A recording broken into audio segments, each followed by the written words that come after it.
Hi ನಮಸ್ತೆ ಎಲ್ರಿಗೂ. ಎಲ್ಲರೂ ಹೇಗಿದ್ದೀರಾ? ಐ ಹೋಪ್ ಎಲ್ಲರೂ ಚೆನ್ನಾಗಿದ್ದೀರಾ ಅಂತ ನಾನು ಕೂಡ ಅಷ್ಟೇ ಚೆನ್ನಾಗಿದ್ದೀನಿ. ಈ ದೇವಸ್ಥಾನದ ಬಗ್ಗೆ ಯಾರಿಗೆಲ್ಲ ಗೊತ್ತು ಕಮೆಂಟ್ ಮಾಡಿ, ಹಾಗೇನು ಲೈಕ್ ಮಾಡಿ, ಶೇರ್ ಮಾಡಿ. ಈ ವಿಡಿಯೋನ ನೋಡಿ ಆದಮೇಲೆ ಯಾರಿಗಾದರೂ ಡೌಟ್ಸ್ ಇದ್ದರೆ ಕೂಡ ಕಮೆಂಟ್ ಮಾಡಿದ್ರೆ ನಾನು ರಿಪ್ಲೈನ ಮಾಡ್ತೀನಿ. ಶ್ರೀ ಕ್ಷೇತ್ರ ಹೊನ್ನವ ಮಂತ್ರಾಲಯ ಅಂತ ಹೇಳಿಬಿಟ್ಟು ಇದ್ರ ಬಗ್ಗೆ ಅದೇನು ವಿಶೇಷ ಅಂತ ಕೇಳ್ಬೋದು ನೀವು. ಇಲ್ಲಿ ಕಾಯಿ ಸಂಕಲ್ಪ ಸೇವೆ ವಿಶೇಷ ಪೂಜೆ ಇರುತ್ತೆ. ಇಲ್ಲಿ ಬಂದವರು ಸುಮಾರಷ್ಟು ಜನ, ನಾನು ತುಂಬ ಅಂದರೆ 2 ವರ್ಷದಿಂದ 3 ವರ್ಷದಿಂದ ಹೋಗ್ತಾ ಇದ್ದೀನಿ. ಈ ಆರಾಧನೆ ಬಂದರೆ ನಮಗೆ 3 ವರ್ಷ ಆಗುತ್ತೆ ಈ ದೇವಸ್ಥಾನಕ್ಕೆ ಹೋಗಿ. ನಾನು ಲಾಸ್ಟ್ 3ನೇ ಆರಾಧನೆಗೆ ನಾನು 1-2 ತಿಂಗಳು ಮುಂಚೆ ಬಂದಿದ್ದು ಈ ದೇವಸ್ಥಾನಕ್ಕೆ. ಅಚಾನಕ್ಕಾಗಿ ಬಂದಿದ್ದು. ದೇವಸ್ಥಾನಕ್ಕೆ ಬಂದಮೇಲೆ ಗೊತ್ತಾಯಿತು ಎಷ್ಟು ಪಾಸಿಟಿವ್ ವೈಬ್ಸ್ ಇದೆ ಅಂದರೆ, ನಿಜವಾಗ್ಲೂ ನೀವು ಒಂದ್ಸಲ ಬಂದು ಹೋಗಬೇಕು ದೇವಸ್ಥಾನಕ್ಕೆ, ಅಷ್ಟು ಪಾಸಿಟಿವ್ ವೈಬ್ಸ್ ಇದೆ. ಇದನ್ನು ಅನುಭವಿಸಿದವ್ರಿಗೆ ಅಷ್ಟೇ ಗೊತ್ತಿರುತ್ತೆ. ನಾನು ಆ್ಯಕ್ಚುಲಿ ಒಂದು 18 ವರ್ಷದಿಂದ ದೇವ್ರನ್ನೇ ನಂಬದೇ ಇರೋಳು ಈ ಮಾತನ್ನ ಹೇಳ್ತಿದ್ದೀನಿ ಅಂದರೆ ನಿಮ್ಗೆಲ್ರಿಗೂ ಆಶ್ಚರ್ಯ ಆಗಬೇಕು. ನಿಜವಾಗ್ಲೂ ನಾನು ಇದನ್ನು ಯಾವುದೇ ಥರ ಪ್ರಮೋಷನ್ಗಾಗಲಿ ನನ್ನ ವ್ಯೂಸ್ಗಾಗಲಿ ನಾನು ಇದನ್ನು ಹೇಳ್ತಾ ಇಲ್ಲ. ನನ್ನ ಮನಸಾರೆ ನನ್ನ ಇಷ್ಟಪಟ್ಟು ನಾನು ಈ ವಿಡಿಯೋನ ಮಾಡ್ತಿರೋದು. ನಿಜವಾಗ್ಲೂ ನನಗೆ ಇಲ್ಲಿಗೆ ಹೋದ್ಮೇಲೆ ತುಂಬ ಅಂದರೆ ತುಂಬ ಒಳ್ಳೆಯದಾಗಿದೆ. ಮನಸ್ಸಿಗೆ ನೆಮ್ಮದಿ, ಸಂತೋಷ, ಖುಷಿ ಎಲ್ಲನೂ ಸಿಕ್ಕಿದೆ. ಏನೇನು ಕಳ್ಕೊಂಡಿದ್ದೋ ಅದೆಲ್ಲ ಸಿಕ್ಕಿದೆ. ಅದನ್ನು ನಿಜವಾಗ್ಲೂ ನನಗೆ ಈಗ ಹೇಳ್ತಿದ್ರೇ ಕಣ್ಣಲ್ಲಿ ನೀರು ಬರುತ್ತೆ, ಅಷ್ಟು ಒಳ್ಳೆಯದಾಗಿದೆ.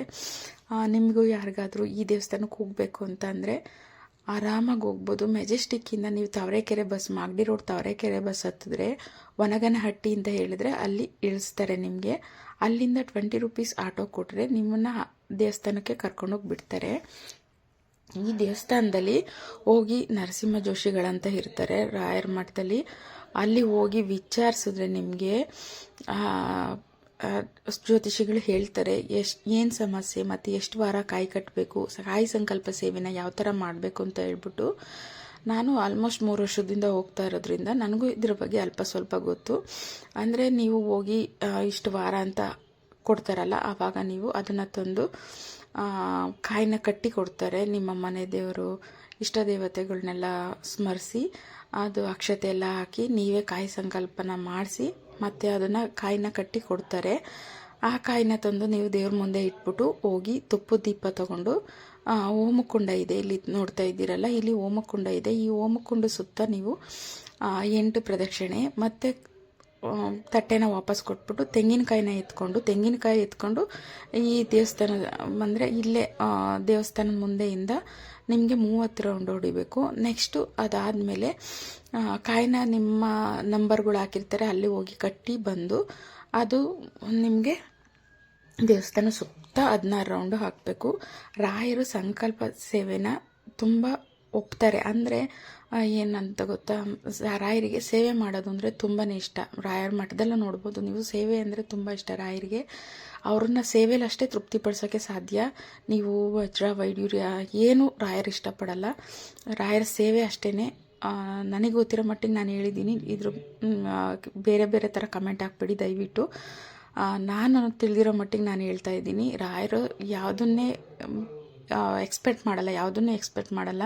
ವಾದಿರಾಜರಿಗೆ ರಾಯರು ಹೇಳ್ತಾರಂತೆ ಇವರು ಎಷ್ಟು ಸೇವೆನ ಮಾಡಿದ್ದಾರೆ ಅಂತ ವಾದಿರಾಜರನ್ನ ಕೇಳ್ತಾರಂತೆ. ಅದ್ರ ಮೇಲೆ ನಮಗೆ ಫಲಾನುಫಲಗಳನ್ನ ವಾದಿರಾಜರು ರಾಯರಿಗೆ ಹೇಳಿ ಕೊಡಿಸೋದು ಅಂತ ಪದ್ಧತಿ. ನಾನು ಎಲ್ಲೋ ತುಂಬ ಥರ ಕೇಳಿದ್ದೀನಿ, ತುಂಬ ಸಲ ಕೇಳಿದಾಗ ಇದನ್ನು ನಾನು ಬುಕ್ಕಲ್ಲಿ ಮತ್ತು ಇದರಲ್ಲಿ ನೋಡಿ ತಿಳ್ಕೊಂಡಿರೋದು. ಮತ್ತು ಇಲ್ಲಿ ಹೋಗಿ ಅದೇ ಥರ 21 ವಾರ ಮಾಡಬೇಕು, ಇಲ್ಲ 18 ವಾರ 9 ವಾರ ಈ ಥರ ಸಂಕಲ್ಪ ಸೇವೆನ ಕೊಟ್ಟಿರ್ತಾರೆ. ಇಷ್ಟು ವಾರಗಳು ಅಂತ ಇರುತ್ತೆ. ಅಷ್ಟು ವಾರದಲ್ಲಿ ನೀವು ಈ ಸಂಕಲ್ಪ ಸೇವೆನ ಮುಗಿಸ್ಬೋದು. ನಿಮಗೆ ಸಾಧ್ಯ ಆದರೆ ಹೋಮ ಮಾಡಿಸ್ಬೋದು, ಇಲ್ಲ ಪಂಚಾಮೃತ, ಪಾದಪೂಜೆ, ಸುಮಾರಷ್ಟು ಪೂಜೆಗಳಿದೆ, ಇಲ್ಲಿ ಹೋಗಿ ಮಾಡಿಸ್ಬೋದು. ತುಂಬ ಜನ ತುಂಬ ಒಳ್ಳೆಯದಾಗಿರೋದನ್ನು ನಾನು ಕಣ್ಣಿಂದ 3 ವರ್ಷದಿಂದ ನೋಡಿರೋದ್ರಿಂದ ನಿಮಗೆ ಹೇಳ್ತಾ ಇದ್ದೀನಿ. ರಾಯರ ಪ್ರಸಾದ. ಮತ್ತು ಇನ್ನೊಂದು ಹೇಳಬೇಕು, ನಾನು ಕಾಯಿ ಸಂಕಲ್ಪ ಸೇವೆಗೆ ಎಷ್ಟಾಗುತ್ತೆ ಮೇಡಮ್ ಅಂತ ಎಲ್ಲರೂ ಮೆಸೇಜ್ ಮಾಡಿದರೆ 750 ರೂಪೀಸ್ ಆಗುತ್ತೆ. ಯಾಕೆ ಈ 750 ರೂಪೀಸ್ ಒಂದು ಕಾಯಿಗೆ ಅಂತ ಕೇಳ್ಬೋದು ನೀವು. ಅದನ್ನು ತುಂಬ ಜನ ನೆಗೆಟಿವ್ ಆಗಿ ಕಮೆಂಟ್ ಮಾಡಿದ್ದಾರೆ, ದುಡ್ಡು ಮಾಡ್ತಿದ್ದಾರೆ ಹಾಗೆ ಹಿಂಗೆ ಅಂತ ಹೇಳ್ಬಿಟ್ಟು. ಯಾವುದೇ ಥರ ಒಳ್ಳೆ ಕೆಲಸ ಮಾಡಲಿ ಕೆಟ್ಟ ಕೆಲಸ ಮಾಡಲಿ ಬ್ಯಾಡ್ ಕಮೆಂಟ್ ಅಂತೂ ಬಂದೇ ಬರುತ್ತೆ. ಅದನ್ನೆಲ್ಲ ತಲೆಗೆ ಹಾಕೊಳ್ಳೋಕ್ಕೆ ಹೋಗಬಾರ್ದು. ಯಾಕಂದರೆ ನಾನು ಇಲ್ಲಿ ನೋಡಿರೋ ಪ್ರಕಾರ ದಿನಕ್ಕೆ ಬೆಳಗ್ಗೆ 6 ಗಂಟೆಗೆ ಸ್ಟಾರ್ಟ್ ಆದರೆ ಪ್ರಸಾದ ರಾತ್ರಿ 10 ಗಂಟೆವರೆಗೂ ಒಂದು ದಿನವೂ ಪ್ರಸಾದ ಇಲ್ಲ ಅಂತ ಈ ದಿನವೇ ಇಲ್ಲ. ಇಲ್ಲಿ ಎಷ್ಟೇ 1000 ಜನ ಬರಲಿ, ಒಂದು ದಿನವೂ ಪ್ರಸಾದ ಇಲ್ಲ ಅಂತ ವಾಪಸ್ ಹೋಗಿರೋದು ನೋಡೇ ಇಲ್ಲ ನಾವು. ಮತ್ತು ಆ ಗುರುಗಳು ಏನು ಗೊತ್ತಾ, ಇನ್ನೂ ಸ್ವಲ್ಪ ಪ್ರಸಾದ ಇದೆ ಅನ್ನಂಗೆ ರಾತ್ರಿ 9 ಗಂಟೆ ಆಗಲಿ 10 ಗಂಟೆವರೆಗೂ ಜನ ಇರ್ತಾರೆ ಅಂತ ಹೇಳ್ಬಿಟ್ಟು ಮತ್ತೆ ಇನ್ನೊಂದು ಟ್ರಿಪ್ಪು ಪ್ರಸಾದನ ಮಾಡಿಸ್ತಾರೆ. ನಾವು ಮನೇಲಿ ಒಬ್ರಿಗಿಬ್ರಿಗೆ ಮಾಡಲಿಕ್ಕೆ ಎಷ್ಟು ಖರ್ಚು ಬರುತ್ತೆ ಅಂತ ನಿಮ್ಗೆಲ್ರಿಗೂ ಗೊತ್ತಿರುತ್ತೆ. ಆದರೆ ಈ ದೇವಸ್ಥಾನದಲ್ಲಿ ಪ್ರತಿನಿತ್ಯ ವರ್ಷದ 365 ದಿನವೂ ನಿಮಗೆ ಪ್ರಸಾದ ಇದ್ದೇ ಇರುತ್ತೆ. ಒಬ್ಬರು ಪ್ರಸಾದ ಇಲ್ಲ ಅಂತ ಹೋಗಿರೋದು ನೋಡೇ ಇಲ್ಲ ನಾನು.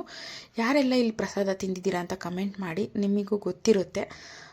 ಪ್ರಸಾದ ಯಾವ ಥರ ಮಾಡ್ತಾರೆ ಅಂತ ಹೇಳ್ಬಿಟ್ಟು ಅನ್ನ ಸಾಂಬಾರು, ಪೊಂಗಲ್ಲು, ಖಾರ ಪೊಂಗಲ್ಲು, ಸಿಹಿ ಪೊಂಗಲ್ಲು, ಮೊಸರನ್ನ ಈ ಥರ ಎಲ್ಲ ಪ್ರಸಾದನ ಮಾಡ್ತಾರೆ. ಸೊ ಎಲ್ಲದಕ್ಕೂ ಅವರೇನು ಎಲ್ಲಿಂದನಾದರೂ ತಂದು ಹಾಕೋಕ್ಕಾಗುತ್ತಾ? ಸೊ ಈ ದುಡ್ಡು ಆ ದುಡ್ಡು ಎಲ್ಲನೂ ಸೇರಿಸಿ ಅವರು ಮಟನ್ ನಡೆಸ್ತಾ ಇದ್ದಾರೆ. ದಯವಿಟ್ಟು ಅರ್ಥ ಮಾಡ್ಕೊಳ್ಬೇಕು ಅಲ್ವಾ. 750 ರೂಪೀಸ್ ತೊಗೊತವ್ರೆ ಅಂದರೆ ಅದರಲ್ಲಿ ಏನೋ ಅವ್ರು ಮಾಡ್ತಾವ್ರೆ, ಅದರಲ್ಲಿ ಏನೋ ದೊಡ್ಡ ಬಿಲ್ಡಿಂಗ್ ಕಟ್ಬಿಟ್ಟವ್ರೆ ಅನ್ನೋ ಥರ ಅಲ್ಲ. ದಯವಿಟ್ಟು ಅರ್ಥ ಮಾಡ್ಕೊತೀರಾ ಅಂತ ಅಂದ್ಕೊಂಡಿದ್ದೀನಿ. ಇದ್ರ ಮೇಲೆ ಕಮೆಂಟ್ ಮಾಡೋದು ಬಿಡೋದು ನಿಮಗೆ ಬಿಟ್ಟಿದ್ದು. 700 ರೂಪಾಯಿ ಹೇಗಾಗುತ್ತೆ ಅಂತ ನಾನು ಡೀಟೇಲಾಗಿ ಹೇಳಿದ್ದೀನಿ ನಿಮಗೆ. ಮತ್ತು ಇಲ್ಲಿ ಸುಮಾರಷ್ಟು ಜನ ಕೆಲಸ ಕೂಡ ಮಾಡ್ತಿದ್ದಾರೆ. ಅವರಿಗೆ ಎಲ್ಲ ಮತ್ತು ಎಲ್ಲಿಂದ ತಂದು ಕೊಡಬೇಕು ನೀವೇ ಯೋಚನೆ ಮಾಡಿ ಒಂದು ಸ್ವಲ್ಪ ಹೇಳಿ. ಇಲ್ಲಿ ತುಂಬ ಜನ ಸೆಲೆಬ್ರಿಟೀಸ್ ಕೂಡ ಬರ್ತಾರೆ. ಅಂದರೆ ರಚಿತಾರಾಮ್ ಆಗಿರ್ಬೋದು, ಇವರು ಸ್ಪಂದನ ಸೋಮಣ್ಣ, ಮತ್ತು ಪ್ರೇಮ ಮೇಡಮ್ 21 ವಾರ ಮಾಡಿ ಸಂಕಲ್ಪ ಮುಗಿಸಿ ಅವರು ಹೋಮ ಮಾಡಿಸ್ತಾ ಇರೋ ವಿಡಿಯೋ ಇದು. ಆವತ್ತು ಸುಮಾರು 9-9:30 ಅವ್ರನ್ನ ನಾನು ನೋಡಿದ್ದು. ಬಟ್ ರ್ಯಾಂಡಮ್ಮಾಗಿ ಶೂಟ್ ಮಾಡ್ಕೊಂಡಿದ್ದು ಆ ವಿಡಿಯೋ ಇತ್ತು, ಹಾಗಾಗಿ ನಾನು ಅಟ್ಯಾಚ್ ಮಾಡಿದ್ದೀನಿ ಅಷ್ಟೇ. ಇಲ್ಲಿ ಕಾಯಿ ಕಟ್ಟಿರೋರು ಈ ಥರ 3-4 ಸಂಕಲ್ಪ ಸೇವೆಗಳಿರುತ್ತೆ, ಅದನ್ನು ಬೇಕಾದರೆ ಮಾಡಿಸ್ಬೋದು. ಸೊ ಇಷ್ಟ್ರ ಬಗ್ಗೆ ಇಷ್ಟು ಡೌಟ್ಸ್ ಇರುತ್ತೆ ನಿಮಗೆ. ಇದ್ರ ಬಗ್ಗೆ ನಾನು ಕ್ಲಾರಿಟಿ ಕೊಟ್ಟಿದ್ದೀನಿ ಅಂತ ಅಂದ್ಕೊಂಡಿದ್ದೀನಿ. ನನಗೆ ಎಷ್ಟು ಗೊತ್ತೋ ಅಷ್ಟು ಕ್ಲಾರಿಟಿ ಕೊಟ್ಟಿದ್ದೀನಿ. ಕೆಲವೊಂದು ವಿಷಯನ ಮರ್ತೋಗಿರ್ತೀನಿ ನಾನು.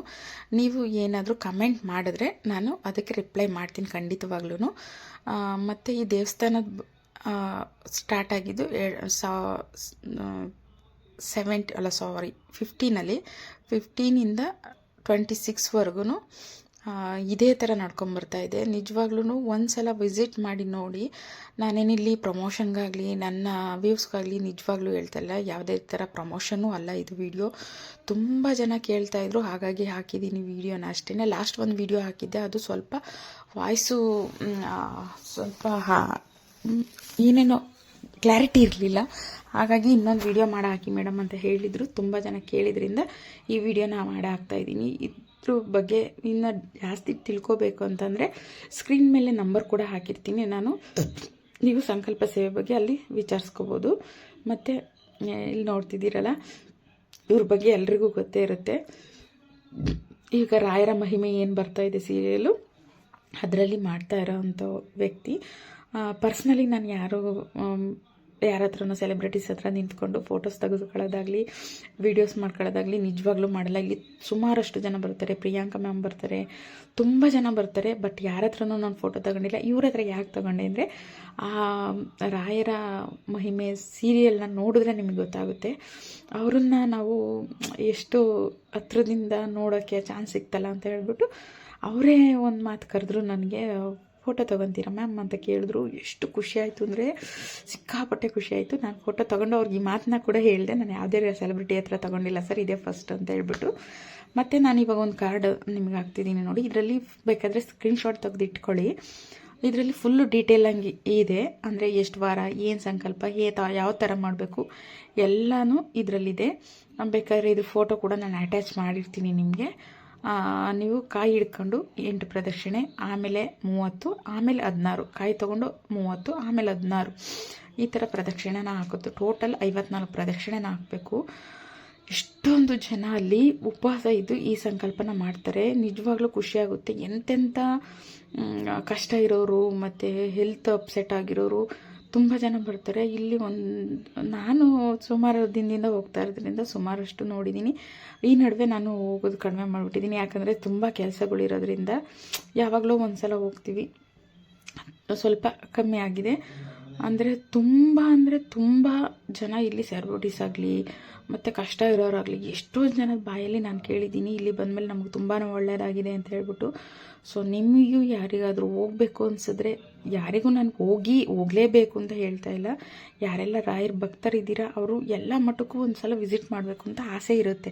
ನಾನೇ ಆಗಲಿ ಯಾವುದೋ ಒಂದು ಮಠಕ್ಕೆ ಹೋದಾಗ ಇನ್ನೊಂದು ಮಠಕ್ಕೆ ಹೋಗಬೇಕು, ನೋಡಬೇಕು ಅಲ್ಲಿ ರಾಯರ ಮೂರ್ತಿ ಹೇಗಿದೆ, ಅಲ್ಲಿ ಅಲಂಕಾರ ಹೇಗೆ ಮಾಡ್ತಾರೆ ಅದನ್ನೆಲ್ಲ ನೋಡಬೇಕು ಅನ್ನೋದು ನಮ್ಮ ಕುತೂಹಲ ಆಗಿರುತ್ತೆ. ರಾಯರ ಭಕ್ತರಿಗೆ ಎಲ್ರಿಗೂ ಹೀಗೆ ಇರುತ್ತೆ ಅನ್ಕೊಂತೀನಿ. ಸೊ ಹಂಗಾಗಿ ನಾನು ನಿಮ್ಗೆ ಹೇಳ್ತಿರೋದು, ಯಾರೆಲ್ಲ ರಾಯರ ಭಕ್ತರಿದ್ದೀರಾ ಹೋಗಿ ಒಂದ್ಸಲ ವಿಸಿಟ್ ಮಾಡಿ. ತುಂಬ ಮನಸ್ಸಿಗೆ ಸಮಾಧಾನ ಸಿಗುತ್ತೆ. ಇನ್ನು ಆಗಸ್ಟ್ ಎಂಡಿಂಗಲ್ಲಿ ನಿಮಗೆ ರಾಯರ ಆರಾಧನೆ ಬರ್ತಾಯಿದೆ. 3 ದಿನ ಆರಾಧನೆ ಸೇವೆ ಇರುತ್ತೆ. ಅದಂತೂ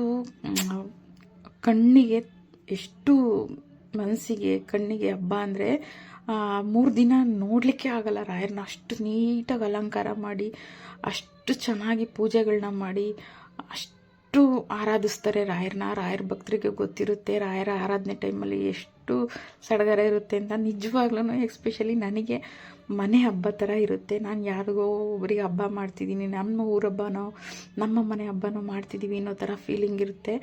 ಸೊ ಯಾರೆಲ್ಲ ಭಾಗವಹಿಸ್ಬೇಕು ಅಂತ ಇರ್ತೀರ ಅದನ್ನು ನಾನು ಆರಾಧನೆಗೆ ಇನ್ನೊಂದು ವಾರ ಮುಂಚೆನೇ ನಾನು ಇನ್ಸ್ಟಾಗ್ರಾಮಲ್ಲಾಗಲಿ ಯೂಟ್ಯೂಬಲ್ಲಾಗಲಿ ಅಪ್ಲೋಡ್ ಮಾಡಿರ್ತೀನಿ. ದಯವಿಟ್ಟು ಯಾರಾದರೂ ಬರಬೇಕು ಅಂತ ಇದ್ದರೆ ನಿಜವಾಗ್ಲೂ ಬನ್ನಿ. ಈ ಆರಾಧನೆಯಲ್ಲಂತೂ ತುಂಬ ಜನ ಸೇರ್ತಾರೆ. 3 ದಿನ ಇರುತ್ತೆ. ಪ್ರಥಮಾರಾಧನೆ, ಪೂರ್ವಾರಾಧನೆ, ಮಧ್ಯಮಾರಾಧನೆ, ಅಂತಿಮಾರಾಧನೆ ಅಂತ 3 ದಿನ ಇರುತ್ತೆ. 3 ದಿನದಲ್ಲೂ ಅಷ್ಟೇ ರಾಯರನ್ನ ಅಷ್ಟು ಅಲಂಕಾರಯುಕ್ತವಾಗಿ ನೋಡ್ಬೋದು ನಾವು. ನಿಜವಾಗ್ಲೂ ನೋಡ್ತಾ ಇದ್ರೆ ಮನಸ್ಸಿಗೆ ಎಷ್ಟು ಖುಷಿ ಕೊಡುತ್ತೆ. ಅಲಂಕಾರ ಅಂದರೆ ರಾಯರು ಇದ್ದೇ ಬರ್ತಾ ಇದ್ದಾರೇನೋ, ನಮ್ಮ ಹತ್ರ ಮಾತಾಡ್ತಿದ್ದಾರೇನೋ ಅನ್ನೋ ಫೀಲಿಂಗಲ್ಲಿ ಇರ್ತೀವಿ. ಅಷ್ಟು ಚೆನ್ನಾಗಿರುತ್ತೆ. ಯಾರೆಲ್ಲ ಬರಬೇಕು ಅಂದ್ಕೊಂಡಿದ್ದೀರಾ ಆಗಸ್ಟ್ ಎಂಡಿಂಗಲ್ಲಿದೆ. ನಾನು ಡೇಟ್ನ ಮೆನ್ಷನ್ ಮಾಡ್ತೀನಿ. ಸೊ ಬಂದು ಭಾಗವಹಿಸ್ಬೋದು. ಇದು ಲಾಸ್ಟ್ ಇಯರ್ ಆರಾಧನೆದು ನಾನು ವಿಡಿಯೋ ಹಾಕಿರೋದು. ತುಂಬ ಸಕ್ಕತ್ತಾಗಿ ಮಾಡಿದರು. ತುಂಬ ಇಷ್ಟ ಆಯಿತು. ಈ ವರ್ಷ ನಮಗೆ ಹೋಗ್ಲಿಕ್ಕಾಗುತ್ತೋ ಇಲ್ವೋ ಗೊತ್ತಿಲ್ಲ, ಬಟ್ ನಾನಂತೂ ಮನೇಲಿ ಆರಾಧನೆ ಮಾಡೇ ಮಾಡ್ತೀನಿ. ನೋಡ್ತಾ ಇದ್ದೀರಲ್ಲ ಎಷ್ಟು ಚೆನ್ನಾಗಿದೆ ಅಂತ ಹೇಳ್ಬಿಟ್ಟು. ಇದು ಯಾರೋ ಒಂದು ಹುಡುಗ ಬಿಡಿಸಿದ್ದು, ಅಲ್ಲೇ ದೇವಸ್ಥಾನದೊಳಗಡೆ ಬಿಡಿಸಿದ್ದ. ಪಾಪ ಜಾಗ ಇರಲಿಲ್ಲ, ಆ ಚಿಕ್ಕ ಜಾಗದಲ್ಲಿ ಕಲಬುರ್ಗಿ ಹುಡುಗ ಒಬ್ಬ ಬಿಡಿಸಿದ್ದು. ತುಂಬ ಸಖತ್ತಾಗಿ ಬಿಡಿಸಿದ್ದ. ಅವ್ರ ಅದೃಷ್ಟ ಆ ಥರ ಕಲೆ ಬರಬೇಕು ಅಂತಂದರೆ, ರಾಯರನ್ನ ಬಿಡಿಸ್ಬೇಕು ಅಂದರೆ ಫಸ್ಟ್ ಟೈಮ್ ಬಿಡಿಸಿದ್ದಂಥ ಹುಡುಗ. ರಂಗೋಲಿ ಹಾಕಿರೋದೇ ಫಸ್ಟ್ ಟೈಮ್ ಅಂತೆ. ನಿಜವಾಗ್ಲೂ ಸಕ್ಕತ್ತಾಗಿತ್ತು. ಸೊ ಯಾರೆಲ್ಲ ಈ ದೇವಸ್ಥಾನದ ಬಗ್ಗೆ ನಿಮಗೆ ಕ್ಲಾರಿಟಿ ಇಲ್ಲ, ಕ್ವಶನ್ಸ್ ಕೇಳಬೇಕು ಅಂದರೆ ದಯವಿಟ್ಟು ಕಮೆಂಟ್ ಮಾಡಿ, ನಾನು ಆನ್ಸರ್ ಮಾಡೇ ಮಾಡ್ತೀನಿ.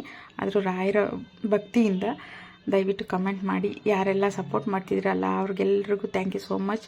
ನನ್ನನ್ನು ಇಷ್ಟು ಚೆನ್ನಾಗಿ ಬೆಳೆಸಿರೋದಕ್ಕೆ ನಿಮಗೆಲ್ರಿಗೂ ಋಣಿಯಾಗಿರ್ತೀನಿ. Thank you.